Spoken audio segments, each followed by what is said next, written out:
മഹാന്മാര് നമുക്ക് പഠിപ്പിച്ച ഏറ്റവും പ്രധാനപ്പെട്ട 2 സൂറത്തുകൾ, അതിൽപ്പെട്ട ഒന്നാണ് പരിശുദ്ധ ഖുർആനിലെ 94-ാമത്തെ സൂറത്ത് ഷറഹ്. നമുക്കൊക്കെയും കാണാതെ അറിയുന്ന ചെറിയ ഒരു സൂറത്താണ് സൂറത്തു ഷറഹ്.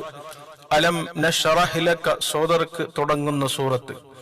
ഈ സൂറത്തിന്റെ മഹത്വം മഹാന്മാര് പറഞ്ഞ സ്ഥലത്ത് നമ്മെ പഠിപ്പിക്കുന്നു. ഈ സൂറത്ത് നല്ല ഇഖ്ലാസോടുകൂടെ, നല്ല ആത്മാർത്ഥതയോടുകൂടെ എല്ലാ നിസ്കാരങ്ങൾക്ക് ശേഷം കിബിലക്ക് മുന്നിട്ട് 40 തവണ കണ്ടിന്യൂയായി 7 ദിവസക്കാലം ഓതിയാൽ അവന്റെ ജീവിതത്തിലുള്ള എല്ലാ പ്രയാസങ്ങളും നീങ്ങിക്കിട്ടും. അതുപോലെ തന്നെ മഹാന്മാര് നമുക്ക് പഠിപ്പിക്കുന്നു 2-ാമത്തെ സൂറത്ത്, നമുക്കൊക്കെയും അറിയുന്ന, നമ്മെല്ലാ ദിവസവും ഓതുന്ന ഒരു സൂറത്താണ് സൂറത്തുൽ വാഖിയ. ഈ സൂറത്തിന്റെ മഹത്വങ്ങള് പറയാൻ ഒരുപാട് മഹത്വങ്ങൾ മഹാന്മാർ അവിടെ